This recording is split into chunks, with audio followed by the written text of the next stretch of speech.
إن الحمد لله نحمده ونستعينه ونستغفره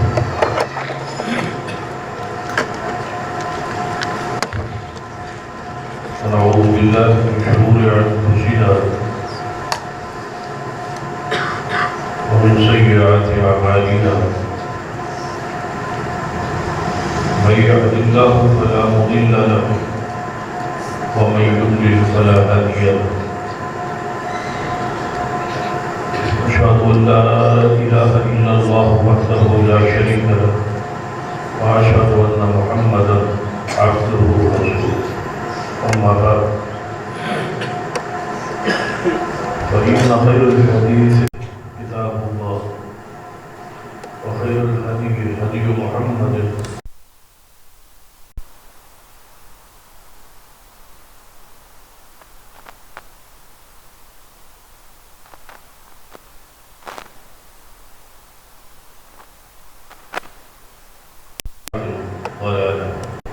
أما بعد فأعوذ بالله السميع العليم من الشيطان الرجيم من همزه ونفخه ونفثه بسم الله الرحمن الرحيم لقد من الله على المؤمنين إذ بعث فيهم رسولا من أنفسهم يتلو عليهم آياته ويزكيهم ويعلمهم الكتاب والحكمة وإن كانوا من قبل لفي ضلال مبين رب اشرح لي صدري ويسر لي أمري واحلل عقدة من لساني يفقهوا قولي رب زدني علما سبحان ربك رب العزة عما يصفون وسلام على المرسلين والحمد لله رب العالمين.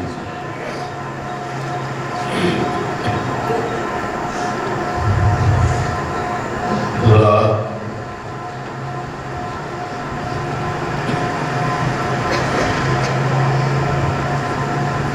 ہماری ربیع الاول کی مناسبت سے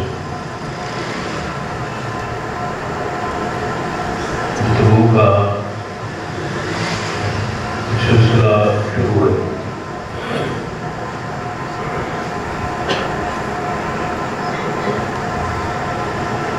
گزشتہ دو خطبات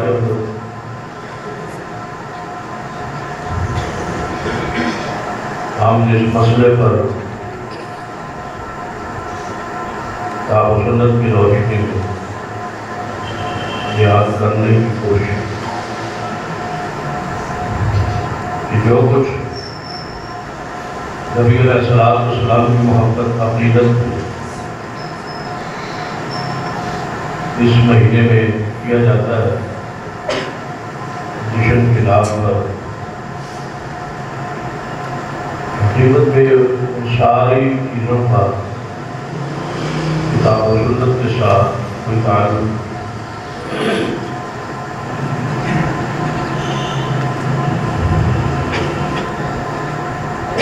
اگر یہ جشن اس انداز ہے کتاب و سنت میں ہوتا اس کا ثبوت ہوتا وہ سارے دلائل جو آج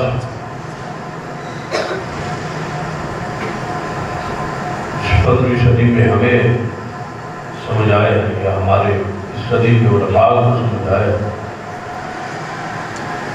یقیناً علم میں فقاہت میں اور محمد رسول ہم سے بہت آگے تھے بلکہ کوئی تقابلی اصحاب رسول کا تابعین کا مصطفیٰ تابعین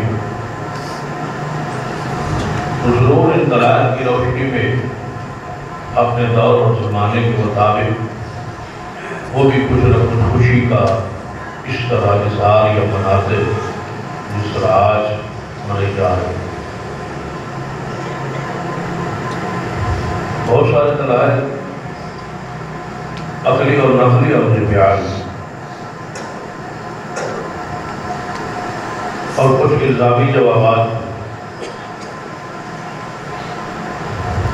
تاکہ حجت جو ہے اہل اسلام اور اہل ایمان پر قائم ہو۔ ان سارے دلائل کا تذکرہ یعنی کسی مسئلے کو ثابت کرنے کے قرآن اور سنت میں اس کا حکم ہوتا ہے، یا پھر نبی علیہ السلام نے اس عمل کو خود کیا ہو، یا اس کا کوئی اشارہ اور کنایا موجود ہوتا ہے، اس پر کس قسم کی دلائل ہوتی ہے، یا عقلی دلیل ہوتی ہے۔ قرآن میں اپنی دلائل اللہ تعالیٰ نے اہل شرک اور اہل کفر کو سمجھانے کے لیے بیان کی، اور انصافی جوابات جس سے جو ہے مخالف کا منہ بند ہو جائے، جواب نہ بن پائے، ایسے دلائل کا ذکر بھی قرآن اور حدیث میں موجود ہے۔ ایک آدھ مثال بھی دی جا سکتی ہے۔ نمرود نے جب یہ بات کہی ابراہیم علیہ السلام جب اس سے مناظرہ ہوا، مجادلہ ہوا، تو آپ نے دلائل پیش کی اس کے سامنے کہ میرا رب وہ ہے جو زندہ کرتا ہے اور مارتا ہے۔ یہ دلیل دی اپنے رب کے رب ہونے پر اور الہ ہونے پر۔ تو اس دلیل کا توڑ بھی ظاہری طور پر بھی موجود نہیں تھا، لیکن ایک کافر ضد پر تھا، تو اس نے اس کو ہی دلیل کو توڑنے کی کوشش کی اور کہا یہ تو کوئی ایسی بات نہیں، زندہ میں بھی کر سکتا ہوں اور مار میں بھی سکتا ہوں۔ اور اس کی تفسیر میں مفسرین نے لکھا ہے کہ اس نے کہا کہ دو بندوں کو بلایا جائے جو جیل میں بند ہے، ایک کے لیے رہائی کا حکم موجود ہے اور دوسرے کے لیے پھانسی کا حکم موجود ہے۔ جس کو پھانسی کے لیے قید کیا گیا ہے اس کو آزاد کر دیں، اور جس کو چھوڑنا تھا اس کو پھانسی چڑھا دیں، تو موت اور زندگی تو میرے ہاتھ۔ تو سیدنا ابراہیم علیہ السلام اب اس دلیل کو بھی توڑا جا سکتا تھا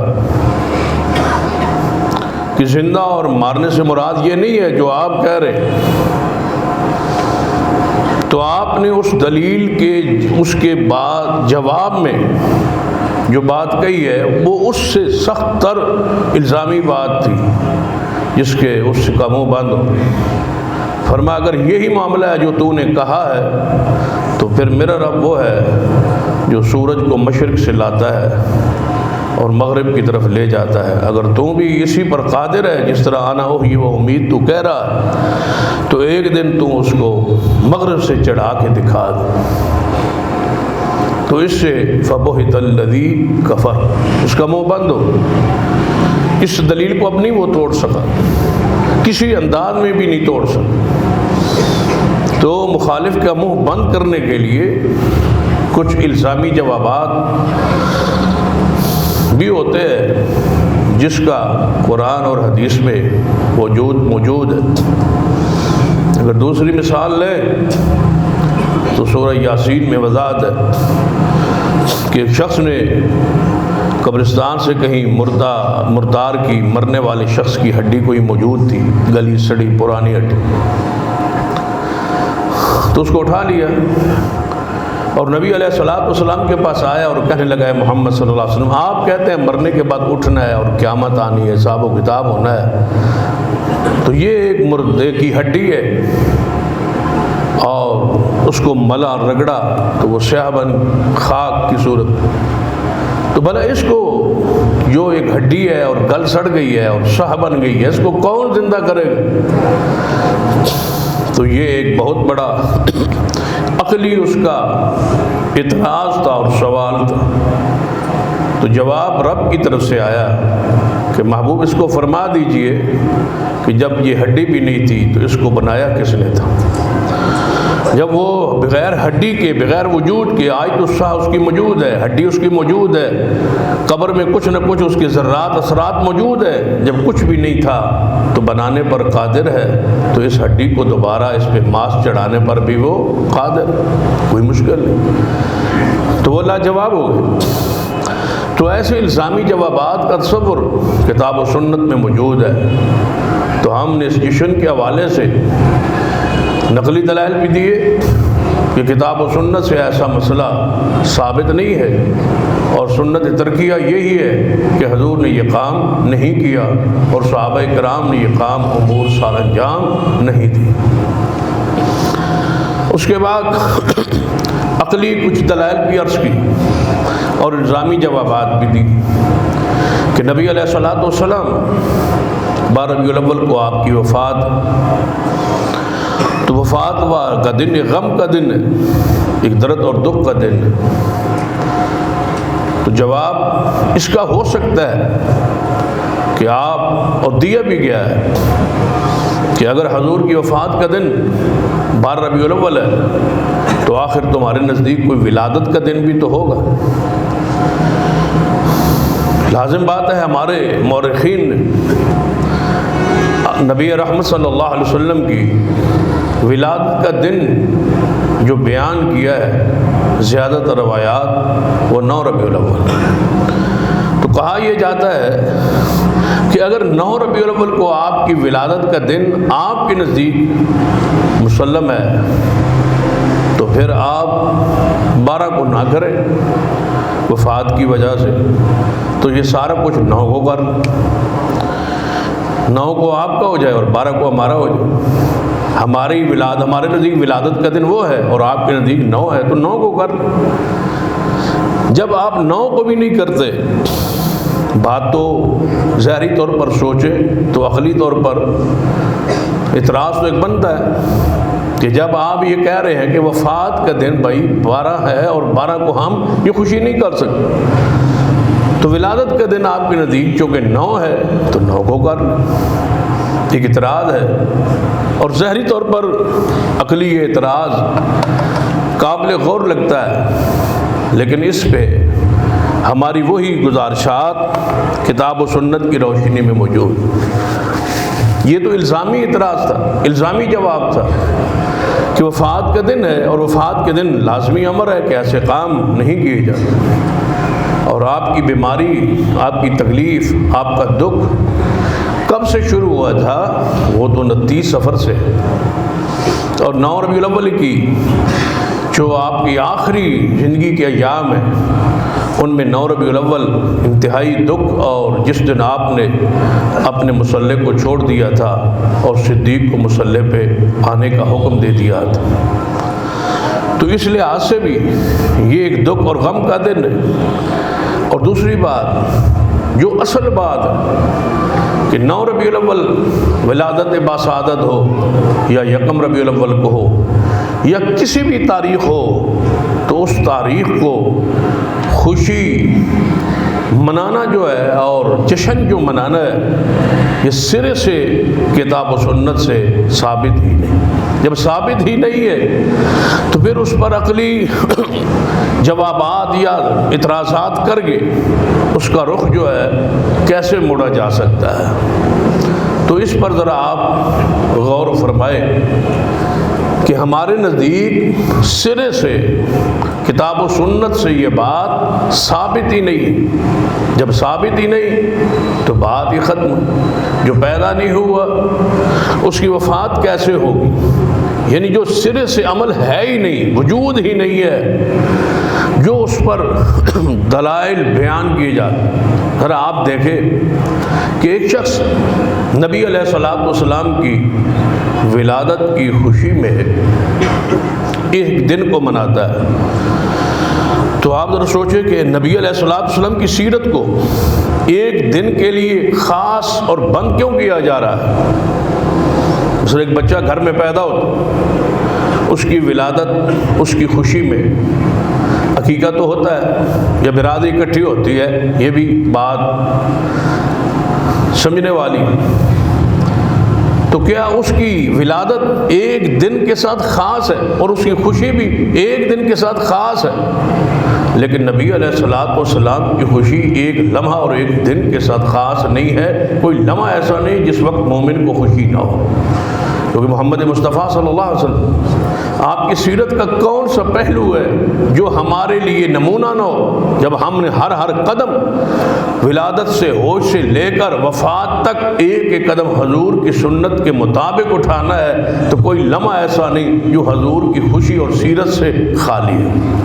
ان کا تو ذکر جاری ہے، ان کی خوشی تو جاری ہے، وہ فرد تو محسوس کی جا رہی ہے۔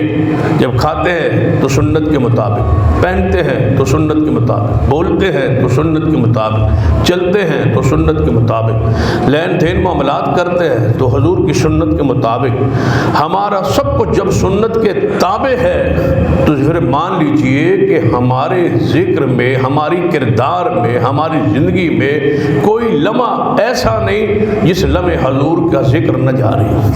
نبی علیہ الصلوۃ والسلام کی ساری زندگی ہمارے لیے تو نمونہ ہے۔ جب آپ کی زندگی کو اپنائیں گے، بھلا آپ سوچیں وہ بندہ خوشی کیسے منا سکتا ہے جس نے آپ کی زندگی کو اپنے لیے نمونہ ہی نہیں بنایا، نہ اس کی وضع قطع سنت کے مطابق، نہ ان کا اٹھنا بیٹھنا سنت کے مطابق، نہ نماز روزہ اعمال سنت کے مطابق، نہ اوراد اور وظائف سنت کے مطابق۔ اگر وہ ایک دن حضور کے آنے والے دن و پیدا ہونے والے دن خوشی منا لے تو آپ بتائیں اس خوشی کی کیا حیثیت رہ جائے گی؟ جس شخصیت کی ولادت کے بعد جن کی سنت نمونہ تھی اور ان کی سنت کو اپنایا ہی نہیں، تو اس کو کیا اجر اور ثواب ملے؟ دوسرے انداز سے ذرا غور کریں کہ نبی علیہ الصلوۃ والسلام کی ولادت کی خوشی میں جو کچھ ہمارے ملک میں ہوتا ہے سب سے زیادہ آپ نے محسوس کیا ہو کہ ہر آئے سال اس میں اضافہ ہوتا۔ نبی علیہ الصلوۃ والسلام کی ولادت کی خوشی میں گانا بھی ہوتا ہے، اور گانے کے سٹائل اور انداز میں نعت بھی ہوتی ہے، جس میں طبلہ ہوتا ہے، ڈھول ہوتا ہے اور بناؤ شنگار ہوتا ہے، اور مذہبی طبقہ، ممبر پہ آنے والے علماء طبقہ اس خوشی میں باضابطہ شریک ہوتا ہے۔ مرد اور عورتوں کا اختلاط ہوتا ہے، عورتیں بھی ہوتی ہیں، مرد بھی ہوتے ہیں، اور اکٹھے ہوتے ہیں، اور بے پردہ عورتیں ہوتی ہیں، اور پھر اس میں ناچ وغیرہ بھی ہوتا اور ڈانس بھی ہوتا، اور مذہبی لوگ کرتے ہیں اور علماء کرتے ہیں، اور خوشی کا اظہار وہ ٹرکوں پر چڑھ کے ناچ رہے ہوتے ہیں۔ اب آپ بتائیں کہ یہی طبقہ جب ایک دن یہ سب کچھ کرے گا تو اگلے دن امت کو، لوگوں کو منع کیسے کرے؟ یہ کیسے کہہ سکتے ہیں کہ مرد عورتوں کو اختلاط نہیں ہونا چاہیے؟ جب حضور کی ولادت والے دن سب کچھ ہو رہا ہے تو اس کا مطلب ہے آپ تاثر یہ دے رہے ہیں کہ یہ سب کچھ جائز ہے، یہ سنت ہے، نعوذ باللہ، یہ دین ہے، یہ ثواب ہے، یہ اجر ہے۔ جب یہ اجر ہے، ثواب ہے، تو اگلے دن یہی کام شادی میں، خوشی میں یہ حرام کیوں ہے، منع کیوں؟ وہاں مذہبی طبقہ کیوں کہتا ہے کہ یہاں ڈھول نہیں ہو، طبلہ نہ ہو، سرنگی نہ ہو، مرد عورتوں کا اختلاط نہ ہو؟ یہ کیوں پھر کہا جاتا ہے جب آپ نے عید و جشن کے نام پہ یہ سب کچھ کر لیا، حضور کے نام پہ یہ سب کچھ ہو گیا، تو پھر اگلے دن شادی کی خوشی میں یہ کام سارے حرام کیوں؟ تو پھر مطلقاً جواز دے دیا جائے کہ مرد عورت اکٹھے رہ سکتے ہیں، پھر سکتے ہیں، چل سکتے ہیں، بیٹھ سکتے ہیں، کوئی منع نہیں، پردہ کچھ نہیں ہے، طبلہ سرنگی سنت ہے، ثواب ہے، نعوذ باللہ یہ جاری۔ یا تو مطلقاً فتویٰ دے دیا جائے جس طرح، اور توقع ایسی ہو بھی سکتی کیونکہ گزشتہ سے وابستہ سال، یہ 2 سال قبل غالباً میں نے یہ بات کہی تھی ایک جلسے میں فیصل آباد کے علاقے کہ اگر یہ عید ہے تو پھر عید کی تو نماز ہوتی ہے، آپ پھر نماز کیوں نہیں پڑھتے؟ تو نیچے ایک بزرگ بیٹھے تھے، انہوں نے کہا مشورہ کیوں دے رہے ہیں آپ؟ یعنی آپ ان کو مشورہ دے رہے ہیں کہیں شروع ہی نہ کر دیں۔ باضابطہ اس محلے میں جس میں تقریر ہوئی آئندہ سال 2 رکعت نماز پڑھی۔ انہوں نے کہا ہم صلاۃ و شکر پڑھ رہے ہیں کہ حضور آئے ہیں، شکر کرنا چاہیے، لہذا 2 رکعت نماز عید، جشن عید میلاد النبی، اور پھر نیت بھی ساری بنا لی کہ 2 رکعت نماز صلاۃ و شکر، حضور کی ولادت کی خوشی یہ ہو رہی ہے۔ تو جو اگر مشورہ دے دیا جائے تو ہو سکتا ہے اس مشورے کو مان کے وہ فتوی جاری کر۔ اس سے پچھلے سال وہیں پر جب یہ عید کی نماز ہو گئی تو میں پھر اگلے سال گیا تو میں نے کہا بھائی ٹھیک ہے نماز تو آپ نے پڑھ لی ہے، لیکن یہ بتائیں یہ عید فطر ہے یا اضحیٰ ہے؟ اضحیٰ ہے تو قربانی ہونا چاہیے، اگر فطر ہے عید الفطر کے طور پر پڑی ہے تو پھر اس کے بھی وضاحت کر دی جائے۔ تو اس سال انہوں نے بکرا بھی ذبح کر دیا، انہوں نے کہا عید الاضحیٰ بنا لے، یعنی قربانی بھی حضور جب پیدا ہوئے ہیں تو اس پر صدقہ و خیرات بھی ہونا چاہیے، عقیقہ بھی ہونا چاہیے۔ تو انہوں نے کہا یہ بھی مشورہ آپ کا مفید ہے، ہم اس پر جانور ذبح کر لیتے ہیں۔ یعنی مشورے دیتے جائیں اور بدعات میں اضافہ کرواتے جائیں، لسی میں پانی ڈالتے جائیں اور جتنی مرضی ہے بڑھاتے جائیں۔ بدعت کا خاصہ یہ ہوتا ہے جس میں جتنا پانی ڈالیں اتنی یہ بڑھتی جاتی ہے اور لوگ اتنے خوش ہوتے ہیں، لوگوں کو اتنی ٹھنڈک ہوتی ہے جتنا اس میں پانی مل جائے۔ بدعت لسی کی مانند ہوتی، یہ ضلالت گمراہی ایسی ہے جتنا اس میں پانی ڈالتے جائے وہ بڑھتا جائے۔ ڈھول کے بارے میں ایک فتویٰ موجود ہے، شاید آپ نے وہ میڈیا پر، کوئی غیر ذمہ دار آدمی نہیں، ذمہ دار آدمی، پیر شیال کے جو گدی نشین تھے پچھلے سال فوت ہوئی، پیر حمید الدین صاحب، انہوں نے باقاعدہ باضابطہ خود تقریر کی اور تقریر میں پتہ کیا فرمایا، وہ حیران کن عمل ہے۔ کہتے ہیں کہ نبی علیہ الصلوۃ والسلام ہمارے پیر صاحب کو جو ان سے اصل تھے پیر قمر الدین صاحب، انہوں نے خواب میں حضور کو دیکھا کہ قیامت کا دن ہے اور حضور اپنی امت کو بخشوا کے جا رہے ہیں اور آگے آگے ڈھول بجتے جا رہے ہیں اور حضور ساتھ ساتھ ہے اور خوش ہوتے جا رہے ہیں کیونکہ حضور کی ساری امت کو حضور نے بخشوا لیا ہے۔ اور پیر صاحب نے دیکھا کہ وہ ڈھول بجا رہے ہیں، حضور ڈھول سنتے جا رہے ہیں، خوش ہوتے جا رہے ہیں۔ تو جب حضور کا خواب میں ڈھول سننا ثابت ہو جائے گا، نعوذ باللہ، جب سرور کائنات محمد رسول اللہ صلی اللہ علیہ وسلم سرنگی کی، وہ طبلے کی، ڈھول کی حدیث ہے کہ آپ نے فرمایا میں ڈھول کو توڑنے کے لیے اللہ نے محمد مصطفیٰ کو بھیجا ہے تاکہ میں موسیقی کا آلات توڑ ڈالوں، کوبا کو توڑ ڈالوں۔ کوبا عربی میں حدیث میں ڈھول کو کہا جاتا ہے، نبی علیہ السلام اس کو توڑنے کے لیے، ختم کرنے کے لیے آئے ہیں۔ مقصد آمد یہ ہے اور مقصد ولادت رسول بھی یہی ہے، لیکن ولادت کے نام پہ اس چیز کو رواج دیا جا رہا ہے اسلام اور دین اور ثواب کے نام پر جس کو نبی علیہ السلام توڑنے کے لیے آئے۔ آپ تو مٹانے کے لیے، ختم کرنے کے لیے آواز آئی۔ سیدنا عبداللہ بن عمر رضی اللہ تعالیٰ حدیث کے راوی ہیں، فرماتے ہیں ڈھول کی، سرنگی کی، طبلے کی آواز آئی، بانسری کی آواز آئی تو نبی علیہ السلام نے اپنی انگلی مبارک کو کانوں میں ڈال لیا اور مجھے کہا جب تک یہ آواز آتی رہے گی میں محمد اپنی انگلی اپنے کانوں سے نہیں نکالوں صلی اللہ علیہ وسلم۔ نبی علیہ السلام ان چیزوں کو توڑنے، ختم کرنے، مٹانے کے لیے آئے تھے جو حضور کے ہی نام پر دوبارہ شروع کر دیں۔ تو آپ بتائیں اس کا کتنا نقصان ہوگا کہ نوجوانوں کو جب یہ بات پکڑیں گے گریبان علماء کے کہ جب تم نبی کے نام پہ یہ سب کچھ کر سکتے ہو، سیرت رسول کے نام پہ کر سکتے ہو، جشن کے نام پہ کر سکتے ہو، حضور کی خوشی کی آمد کے موقع پہ کر سکتے ہو، تو ہم اپنے گھروں میں ولادت یا سالگرہ یا بچوں کی شادی کے موقع پر یہ کیوں نہیں کر سکتے جو تم حضور کے نام پہ کرتے ہو؟ تو وقت آئے گا یہ ڈھول اور طبلے اور سرنگی دین کا حصہ بن جائے۔ پہلے قوالی کے نام پہ طبلے سرنگی پر وہ حضور کی نعت ہوتی ہے، اس کو قبول کیا جاتا ہے، تو پھر یہ چیز ساری قبول ہو جائے گی۔ نبی علیہ السلام کے نام پر ایسا ہوگا، سیرت پر ایسا ہوگا، اور وہ حدیث پوری ہوگی جس میں نبی علیہ السلام نے فرمایا قیامت سے پہلے میری امت ڈھول کو اور گانے کے آلات کو حلال کر لے گی، جائز کر لیں گے۔ اب جائز لازم بات ہے، دین کے نام پہ ہی ہو سکتا ہے، کسی اور کے نام پہ تو ہو ہی نہیں سکتا، حضور کے نام پہ ہی ہو سکتا ہے کہ حضور کا نام بیان ہو، سیرت رسول اور حضور کی خوشی کا تذکرہ ہو، اور ساڑھ میں ان ساری چیزوں کو حلال سمجھ لیا جائے جن کو حضور حرام کر کے گئے۔ وَيُحَرِّمُ عَلَيْهِمُ الْخَبَائِثَ، یہ کیسے ہو سکتا ہے؟ حضور نے فرمایا میری امت شراب پیے گی لیکن نام بدل دے گی، نام بدلے جائیں گے، شراب کو حلال سمجھ لیا جائے گا، نام بدل جائیں گے۔ ریشم میری امت پہنے گی جو رسول اللہ نے حرام کیا، گانے میری امت سنے گی جو حضور نے فرمایا، نام بدل جائیں گے، انداز بدل جائے گا۔ اب یہ انداز بدلا جا رہا ہے، نام بدلا جا رہا ہے، حیت کیفیت بدلی جا رہی ہے، نسبت تبدیل کی جا رہی ہے، اور وہی کام کیے جا رہے ہیں جو محمد مصطفیٰ صلی اللہ علیہ وسلم ختم کرنے کے لیے تشریف لائے۔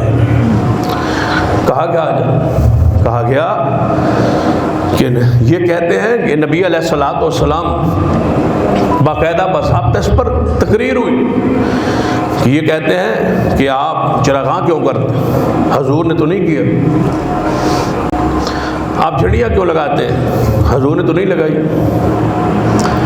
اب اس کا جواب سنی، جواب میں فرماتے ہیں کہ حضور کے زمانے میں یہ بتیاں تھیں، ان سے پوچھو کہ حضور کے زمانے میں یہ بتیاں تھیں یا بتیاں نہیں تھیں تو حضور کہاں سے لگاتے؟ پھر اگلا جواب سن لیجیے، اس سے بھی کمال کا، فرماتے ہیں حضور کے زمانے میں کاغذ کی کمی تھی اور جھنڈیاں نہیں تھیں، اس لیے حضور نے جھنڈیاں نہیں لگائی۔ جب حضور کے زمانے میں جھنڈیاں تھی نہیں تو حضور کیسے لگاتے؟ بتیاں نہیں تھیں تو حضور کیسے لگاتے؟ حضور نے تو اس لیے نہیں لگائی کیونکہ ہمارے زمانے میں جھنڈیاں آ گئی ہیں، بتیاں آ گئی ہیں، چائنا کی مہربانی ہو گئی ہے، تو اس لیے ہم یہ لگا رہے ہیں۔ اب آپ بتائیں کہ حضور کے زمانے میں کیا کچھ تھا یا نہیں تھا؟ چلو جھنڈیاں نہ صحیح، بتیاں نہ صحیح، آپ بتائیں کہ تیل کی بتیاں تو موجود تھی، لالٹین تو موجود تھی، چراغاں تو ہو سکتا تھا، اتنے اہتمام کے ساتھ نہ ہوتا، تھوڑا ہوتا، ہزاروں نہ ہوتی، ایک آدھ ہوتی۔ آج سے چند سال پہلے، 30 سال 40 سال پہلے یہ بتیاں نہیں تھی۔ جب یہ نہیں تھی تو کچھ نہ کچھ تو بدعت جو تھی وہ چراغاں کی صورت میں تھی، اور وہ تیل کے دیے تھے، مجوسی جلاتے تھے، جو آگ کے پجاری تھے وہ جلاتے تھے، تو دیے جلا سکتے، جلائے جاتے۔ اب بھی جہاں موت ہو اور غم ہو اور شہداء کی یاد مناتے ہیں وہاں کیا جلاتے ہیں؟ موم بتیاں جلاتے، دیے جلائے جا سکتے تھے، لیکن حضور نے ایسا نہیں کیا۔ بھئی کپڑا نہیں تھا جھنڈیوں کے لیے، کوئی صورت تو اختیار کی جا سکتی تھی نہیں۔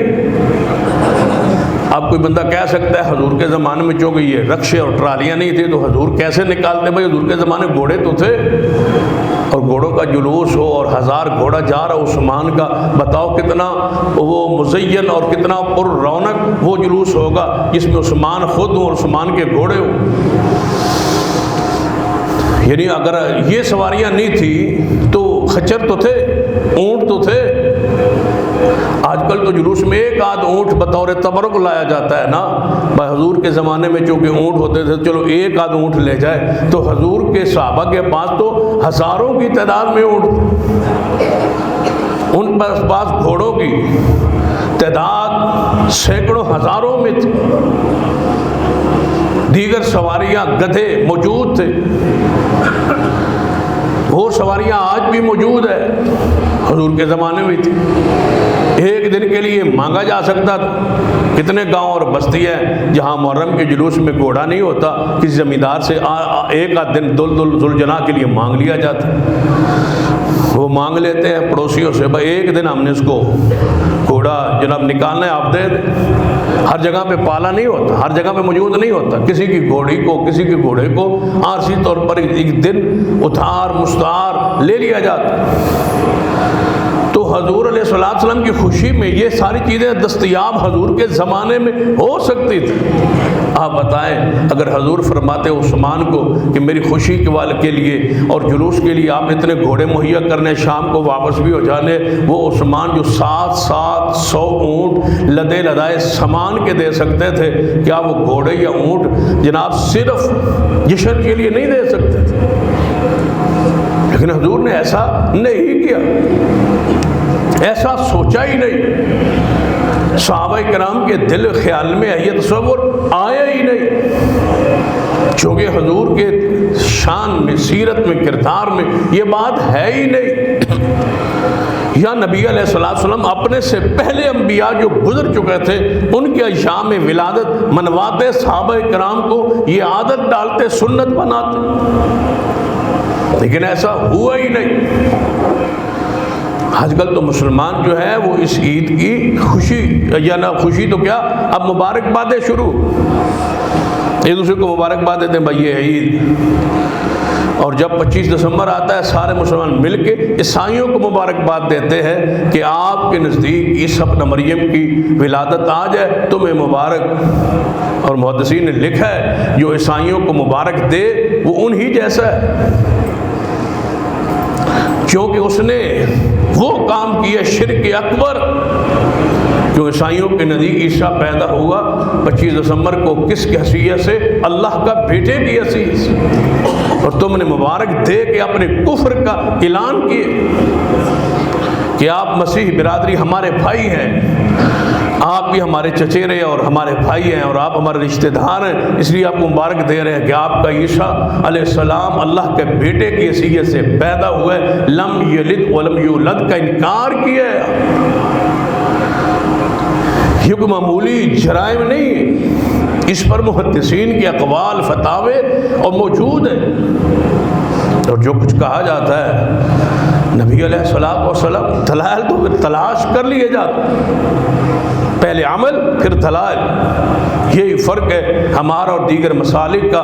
ہم اس وقت تک عمل کرتے نہیں جب تک دلیل نہ ہو، وہ عمل کرتے ہیں، دلیل بعد میں تلاش کرتے ہیں، دلیل مل جائے تو ٹھیک ہے، نہ ملے تو کہتے ہیں اس میں حرج کیا ہے، ثواب کے نام پہ کیا ہے نا، اجر کے نام پہ کیا ہے نا، کوئی بتاؤ اس میں حرج کیا ہے؟ اللہ کے بندو، اس کا تعلق، اس بدعت کا تعلق پیٹ کے ساتھ، جب پیٹ اس کے ساتھ وابستہ ہے، کمائی اس کے ساتھ وابستہ ہے، جو آپ کا مال اس کے ذریعے لے رہے وہ کب کہیں گے کہ یہ غیر شرعی ہے یا اس پر ثواب نہیں؟ دیکھیں ہم کہہ رہے کہ یہ نہیں، یہ سنت نہیں ہے، یہ دین نہیں ہے، یہ ثواب نہیں ہے، اجر نہیں ہے۔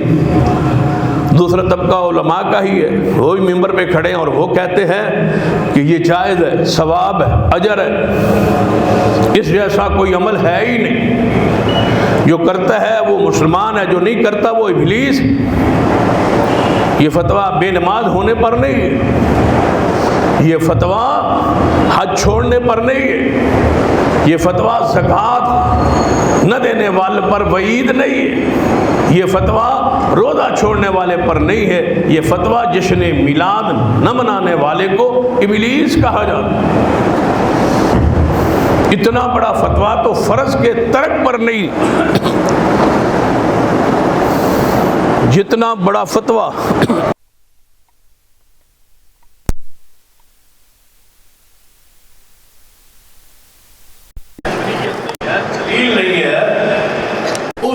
اتنا بڑا فتویٰ کہ نہ کرنے والا ابلیس ہے، یعنی کہ ابلیس کون ہے؟ وہ کافر ہے۔ اس کا مطلب کیا ہوا کہ یہ سارے لوگ کافر ہیں جو یہ دن نہیں مناتے، جس نے نہیں منایا وہ کافر ہے۔ ہم پوچھتے ہیں یہ اس صدی کے لیے ہے یا پچھلی صدیوں کے لیے بھی ہے؟ اگر اجازت دو تو ہم پیچھے کی طرف چلیں کہ جس نے نہیں منایا وہ ابلیس ہے، ذرا پیچھے کی طرف چلتے ہیں، لے جائیں اس فتوے کی روشنی میں ذرا پیچھے کی طرف، تو مجھے بتاؤ وہ کون سی ہستی ہے جو ہمارے اس فتوے سے محفوظ رہے گا؟ فتووں کا سستا ہے بھاؤ، اور یہ آج کی بات نہیں۔ مولانا ظفر علی خان تھے نا،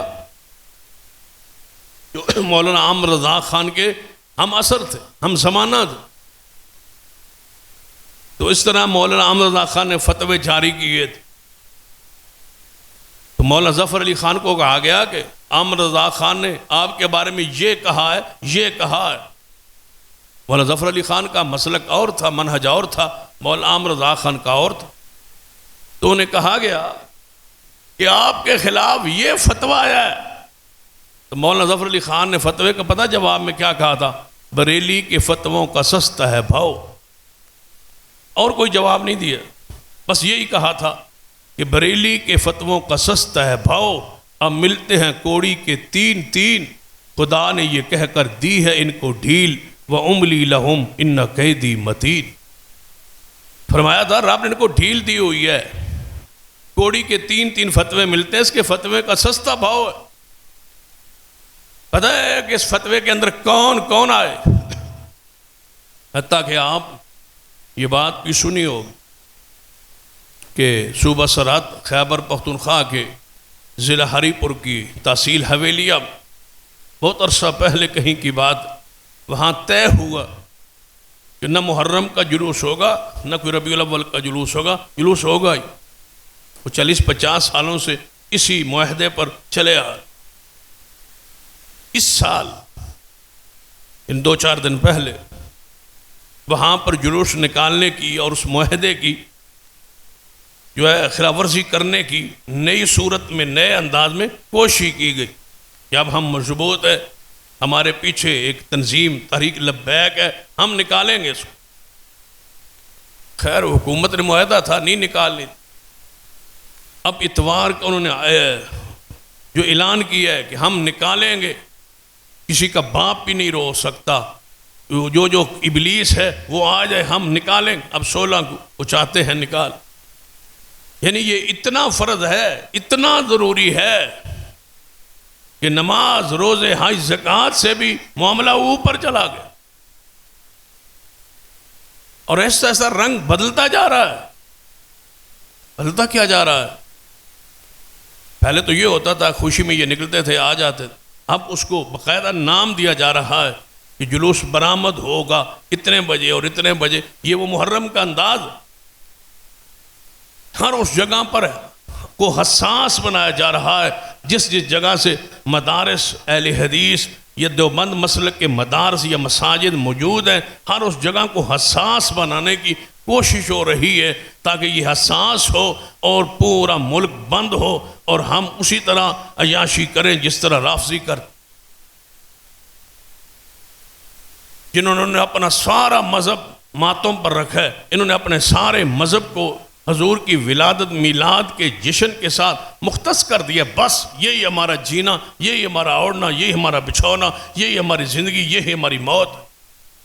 سارا سال اسی نام پہ کانفرنسیں، اسی نام پہ جمعے، ان کی سارا سال بلکہ ساری زندگی گزر گئی ہے مجال سے عزا. عزا کا معنی کیا ہے؟ تعزیت سے ہے، رونے والی مجلس، تعزیت والی مجلس. پورا سال مجلس عزا، مجلس عزا، عزاداری، عزاداری، ماتم، رونا دھونا، تعزیت. اور ان کی کیا ہے؟ میلاد. سارا سال میلاد مصطفیٰ کانفرنس، میلاد مصطفیٰ، میلاد مصطفیٰ. آپ بتائیں بھائی کوئی حضور کا میلاد کا ولادت کا انکاری ہے جو اتنا پورا سال اہتمام؟ سیرت نہیں. اور پہلو ہے بشریت مصطفیٰ ہے، اور پہلو ہے عصمت مصطفیٰ ہے صلی اللہ علیہ وسلم، معراج مصطفیٰ ہے، معجزات مصطفیٰ ہے، شان مصطفیٰ ہے، مقام مصطفیٰ ہے. اور کتنے نام ہیں حضور کی کانفرنس کے ساتھ خاص کیے جا سکتے ہیں. آخر کیا وجہ ہے کہ پورا سال ایک ہی لفظ میلاد، میلاد، پیدائش مصطفیٰ، پیدائش مصطفیٰ؟ بھلا کوئی مسلمان انکاری ہے؟ سوائے لڑائی کے اس کے عزائم کیا ہے؟ پھر آئے گا. پہلے محرم کے مہینے میں پابندیاں ہوتی تھی، زبان بندیاں ہوتی تھی، علماء کی داخلہ بندیاں ہوتی تھی کہ وہاں ضلع میں فلاں مولوی، فلاں عالم، فلاں خطیب نہیں جا سکتے. اب اس کے ساتھ ربیع الاول کو جوڑا جا رہا. یعنی کئی ایسے اضلاع ہیں جہاں مجھ پر بھی ربیع الاول سمیت پابندی. پہلے محرم ہوتا تھا، مہینہ ہوتا تھا، پھر سفر کو جوڑا گیا، پھر آپ ربیع الاول کو جوڑا جا. 90 دن پابندی لگائیں تاکہ محرم سفر ربیع الاول گزر جائے. تو اس مہینے کو اتنا حساس بنا دیا جائے گا، ہر سال اس میں اضافہ ہوتا ہے اس کی حساسیت. وقت آئے گا وہی حالت کیفیت ہوگی کہ آپ دکانیں بند کر کے کمروں میں اندر بیٹھے اور جان بوجھ کے یہ سب کچھ ہوگا. اس کی مثال ہمارے کئی عقائد ہیں، کئی نظریات ہیں ہمارے. تو کیا کبھی ہم اپنے نظریات، اپنے عقائد پر مبنی کوئی تحریر، تقریر یا کوئی اشتہار یا کوئی بینرز ان کی مساجد کے سامنے جا کے آج تک لگایا؟ نہیں. تو پھر ان کی جھنڈیاں، ان کے بینرز، ان کا وہ جشن، ان کا وہ انداز جان بوجھ کے ان مساجد اور ان مدارس کے قریب اور گلیوں میں کیوں لگائے جاتے ہیں جہاں ان کو پتہ ہے کہ ان کا عقیدہ حضور کی وفات کا ہے اور ان کے جذبات ہیں اور یہ غم اور دکھ میں ہے. ہم ان کو جان بوجھ کے چھیڑ کے یہ معاملہ حساس کیوں کر رہے ہیں؟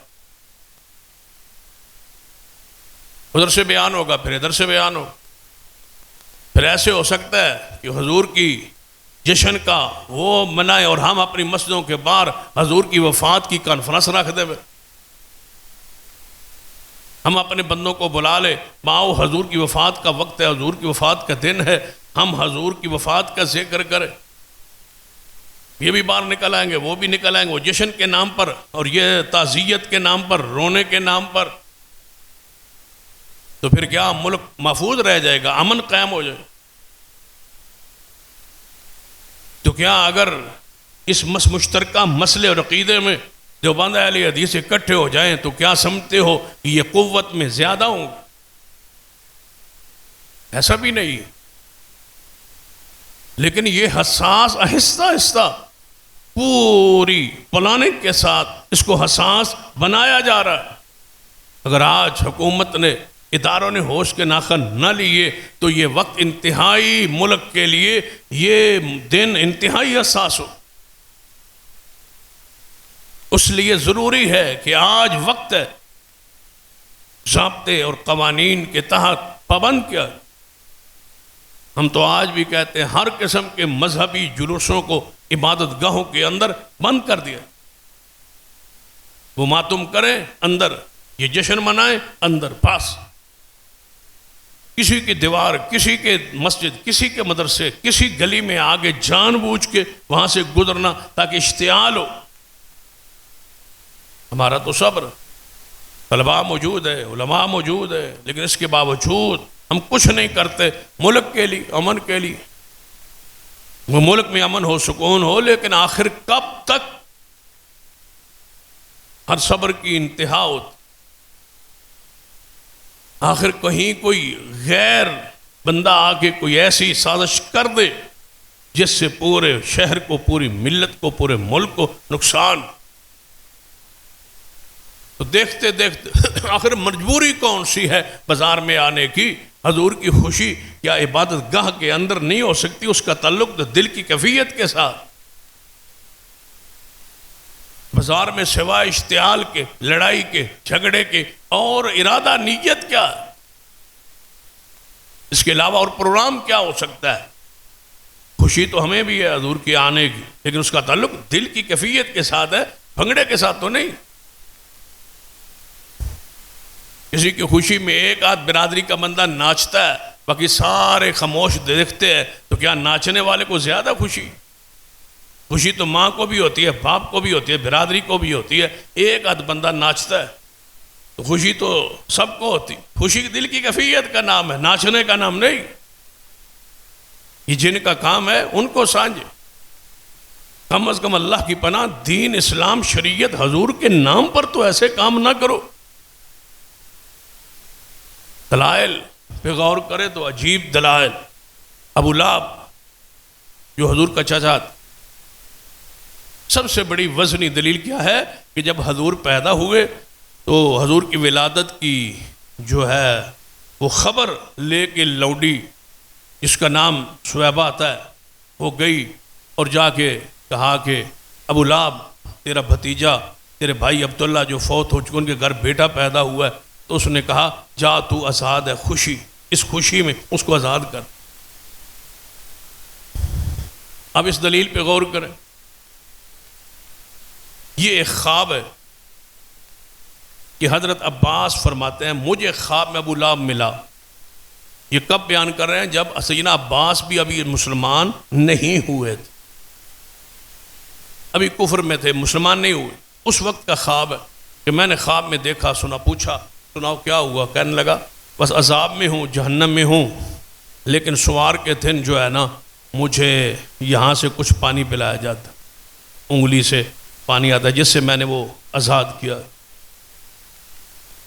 کہتے ہیں دیکھو حضور کی ولادت کی خوشی میں اس نے لونڈی کو آزاد کیا، وہ کافر تھا، اور حضور کی ولادت کی خوشی میں اس کو وہ دودھ پلایا جاتا، پانی پلایا جاتا ہے جہنم۔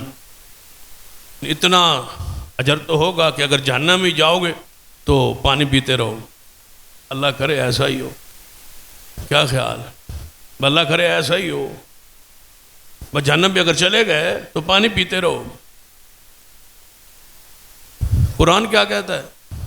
بھئی خواب ایک کافر کا جس کو آیا وہ بھی مسلمان ابھی نہیں، اور جس کے بارے میں آیا وہ تو رجسٹرڈ کافر ہے۔ تبت یدا ابی لہب۔ تو کیا کافر کا خواب بھی دین میں حجت اور دلیل بنتا ہے؟ ایک ہستی ہے جن کا خواب حجت ہے، دین ہے، اور وہ محمد مصطفیٰ صلی اللہ علیہ وسلم۔ باقی کسی کا خواب دین نہیں ہے، اور پھر خاص کر کافر کا خواب، اور کافر کے بارے میں خواب۔ لیکن میں آپ سے پوچھتا ہوں کہ اس نے لونڈی آزاد کی ابو لہب کب؟ جب حضور پیدا ہو، اسی وقت خبر آئی، تو ایک فطری امر ہے نا، خوشی ہے۔ آج بھی اگر کسی کی بچہ پیدا ہو، وہ کسی کو اطلاع کرنے جائے تو وہ کوئی نہ کوئی چیز آگے سے، کوئی چادر، کوئی کپڑا، کوئی پیسہ، کوئی مبارک، کوئی مٹھائی، کوئی چیز دیتے ہیں۔ یہ خوشی کا اظہار ہے کہ یہ فلاں ہمارے برادری کے گھر بچہ پیدا ہوا ہے، یہ بندہ آیا ہے خبر لے کے خوشی میں۔ ایسا ہوتا ہے، آج بھی ہوتا ہے۔ بھئی ابو لہب نے اگر مان لیا جائے کہ آزاد کی ہے، اگرچہ روایت ثابت نہیں ہے لیکن مان لیا جائے کہ کی ہے، بھئی چلو کی ہے، اب آگے بڑھو۔ حضور کی ولادت کی خوشی، بھتیجے کی خوشی میں اس نے لونڈی کو آزاد کی۔ مجھے بتاؤ اس کے بعد ابو لہب کتنے سال زندہ رہا؟ 40 سال۔ حضور نے نبوت کا 40 سال بعد اعلان کیا ہے۔ جب حضور بحیثیت رسول مبعوث ہوئے، ابو لہب اس وقت بھی زندہ تھا اور مخالفت کرتا رہا، حضور گستاخی کرتا رہا، توہین کرتا رہا۔ یہ 40 سالہ عرصہ جو ہے درمیان میں ولادت سے نبوت تک، اس 40 سال عرصے میں انہوں نے ہر سال لونڈی آزاد کی ہے؟ نہیں۔ ہر سال وہ جشن کرتا تھا؟ نہیں۔ فطری امر اور ہے، دین اور ہے۔ چچے کو خوشی ملی، یا تو آزاد، اس کو آزاد کر دیا، بھئی ہر سال وہ لونڈی آزاد کرتا رہا؟ نہیں۔ حضور نے کبھی خود ذکر کیا کہ یہ میرا چاچا ہے، اس کو اس وجہ سے ہلکا عذاب ہوگا؟ نہیں۔ ابو طالب کی چچا کے بارے میں بیان کیا کہ یہ میرا چچا ابو طالب ہے، اس نے بحیثیت رسول جب میں اعلان کیا اس نے میرے ساتھ تعاون کیا، رسول کی حیثیت سے میری مدد کی، مانا نہیں، مدد کی، تعاون کیا۔ قیامت والے دن اس کو جہنم کا ہلکا عذاب ہوگا، پیر اس کے پاؤں میں جوتے آگ کے پہنائے جائیں گے، دماغ کھول اٹھے۔ یہ ہلکا عذاب ہے۔ رسول کی حیثیت سے میری مدد کی ہے، میں رسول تھا، وہ مدد کرتا تھا، اگرچہ ایمان نہیں لائے، پہلے ایمان تھا پھر مدد تھی۔ لَتُؤْمِنُنَّ بِهِ وَلَتَنْصُرُنَّ، پہلے ایمان پھر مدد، اس نے ایمان نہیں صرف مدد کی، اس کو صلہ یہ ملے گا کہ جہنم کا ہلکا عذاب ہوگا۔ ابو لہب کے بارے میں کوئی ایسی خبر ہوتی تو اللہ کی قسم خود رسول اللہ بیان کر، انگلی سے پانی تو قرآن نے کہہ کے رد نہیں کر دیا ایسی خوابوں کا۔ تبت یدا ابی لہب، ابو لہب کے دونوں ہاتھ ہلاک ہو جائے۔ دونوں ہاتھ کتنی انگلیوں سے بنتے ہیں؟ 10 انگلیوں سے۔ یہ پورا یہ ہاتھ ہے، اگر ایک انگلی اس میں شمار کو محفوظ ہوتی تو حدیث میں استثناء ہوتا کہ سارا ہاتھ تباہ ہو ایک انگلی کے سوا، سارا ہاتھ جہنم میں ہو سوائے ایک انگلی کی۔ ایسا نہیں ہو، ایسی مثالیں قرآن میں حدیث میں موجود ہے، استثناء ہوتا ہے۔ یہ چیز ہے سوائے اس، حضور نے کئی مرتبہ ایسی چیزیں بیان کی ہے، سارے مردار حرام ہے سوائے دریا کے، وہاں مچھلی حلال ہے، حضور نے استثناء کر دی۔ ایسی کئی مثالیں موجود۔ جب ایسی نہیں ہے تو پھر مان لیجئے کہ دونوں ہاتھ تباہ ہیں، برباد ہے، دونوں ہاتھ جہنم میں۔ اس کی کمائی ما اغنی عنہ مالہ وما کسب، جو کچھ کیا اچھا برا جو کچھ کیا اس کی کمائی اس کے ہاتھ اس کو فائدہ نہیں دے۔ رب کہتا ہے فائدہ نہیں دے گی تو اسی انگلی بھی جو پانی آندے۔ لیکن اگر اس نے آزاد کیا ہے ایک مرتبہ، ہر سال تو نہیں کیا۔ حضور کو چاہیے تھا نا، نبوت کے اعلان کے بعد فرماتے کہ میرے چاچا نے یہ کام کیا تھا، ہم اس کو ذرا اسلامی رنگ میں اب کریں گے اور ایسا ایسا کریں گے۔ اس نے لونڈی آزاد کی تھی، ہم ہر سال یہ خوشی کریں گے اور اس کا انداز یہ ہوگا کہ گھوڑوں کا کھچروں کا جلوس ہوگا، جھنڈیاں ہوں گی، یا گھر پر اوپر لائٹیں لگا لو، تیل کی لائٹنگ ہو سکتی تھی، نہیں ہوا، یا کوئی خوشی کا اس وقت کا انداز جو اس دور میں تھا وہ ہوتا۔ دلیل کیا ہے کہ سرور کائنات محمد رسول اللہ صلی اللہ علیہ وسلم جب مدینہ طیبہ تشریف لائے، مکہ سے ہجرت کر کے مدینہ آئے، تو صحابہ کرام باہر نکلے، انصار مدینے والے لوگ باہر نکلے، بچے نکلے، عورتیں مرد سارے نکلے کہ حضور آ رہے، مرد عورت سارے باہر، حضور آ رہے، حضور آئے، استقبال ہوا، حضور کو لے آئے واپس مدینے۔ کہتے ہیں ویکھ لو جی، مرد بھی نے، عورتیں نے، بچے بھی نے، تے سارے حضور دے استقبال باہر بھی نے، جلوس تے ثابت ہو گیا نا۔ پھر صرف اتنا سمجھ لو کہ جس دن یہ عورتیں مرد حضور کے استقبال کی باہر نکلے تھے، آیات پردہ آ گئی تھی۔ حضور تو مکہ سے ہجرت کر کے مدینہ آ رہے ہیں، آیت پردہ تو مدینہ میں آئی ہے بعد میں۔ کبھی آپ نے سوچا ہے کہ جب حضور کے استقبال کے لیے صحابہ باہر نکلے، اگر آج، پھر سن لو، اگر آج حضور نے آنا ہو، تشریف لانا ہو پاکستان میں، بتاؤ کوئی دنیا کا، پورے ملک کا کوئی بچہ مرد عورت گھر میں رہے گا یا حضور کے پاس استقبال کے لیے جائے؟ حضور آئیں، استقبال کے لیے نکلنا ثواب نہیں ہے، عبادت ہے۔ حضور آئیں تو صحیح، تشریف لائیں تو صحیح۔ اچھا مجھے بتاؤ کہ اس شہر میں جتنے لوگ باہر جلوس میں باہر ربیع الاول کو نکلتے ہیں، کیا اس مسلک کے منہج کے جو بریلوی مسلک سے تعلق رکھتے ہیں سارے نکل جاتے ہیں؟ سارے تو نہیں نکلتے۔ ان کی آبادی کا میرے خیال میں تو 5% بھی بندے باہر نہیں ہوتے، تو جو نہیں نکلتا وہ تو ابلیس ہے۔ اس کا مطلب ہے کچھ ابلیس تو تمہارے گھر میں بھی ہے۔ سارے تو نہیں نہ نکلے، 5% بھی نہیں نکلا، تو جو نہیں جاتا وہ تو ابلیس ہے۔ مدینے میں کوئی رہ گیا تھا پیچھے، مدینہ تو سارا نکل آیا تھا۔ اور پھر اگلے سال پھر اگلی بات پہ غور کرے، بندہ سوچتا ہے کہ یہ بندہ کیا کہہ رہا ہے، کہاں سے ڈنڈی مار رہا ہے۔ بھائی نکلے صحابہ، بالکل گئے، استقبال کیا، واپس لے۔ اگلے سال پھر وہی دن آیا جس سال پچھلے دن حضور سال تشریف لائے تھے اور صحابہ باہر نکلے تھے، پچھلے سال پھر نکلے ہوں گے۔ اگلے سال پھر نکلے ہوں گے، وہ پچھلے سال اسی نکلے آسے تھے، ہون بھی نکلنا ہے، پھر دوسرے سال، پھر تیسرے سال گیا، 10 سال حضور مدینے میں رہے، ہر سال وہ دن مناتے رہے جو ہجرت کا دن تھا، مدینے کی آمد کا دن تھا، ہر سال بطور یاد بار جاتے ہوں گے، اندر آتے ہوں گے، کوئی دلیل نہیں ہے۔ تو جب حضور کے صحابہ اگلے سال نہیں نکلے تو ہم 1400 سال بعد کیوں شروع کر دیا ہے؟ دلیل وہ دیتا ہے جو بندہ عقل اور نقل کے مطابق اپنے مسلک اور اپنے منہج اپنے معاملے پر فٹ آتی ہو۔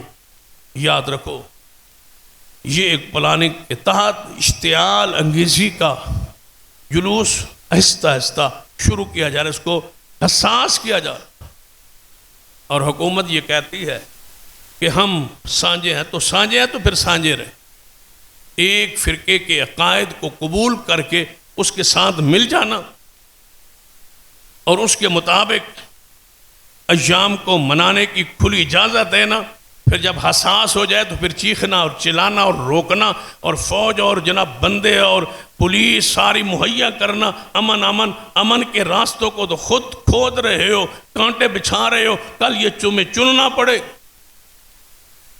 اس کے لیے یہی طریقہ ہے، ہر قسم مذہبی جلوس کو بند کر دیا کہ اپنے اپنے اندر بس بار کیا دلیل ہے، کوئی قرآنی حکم ہے، کوئی حدیث کا حکم ہے، کوئی شریعت کا حکم ہے کہ اس دن باہر جانا ہے۔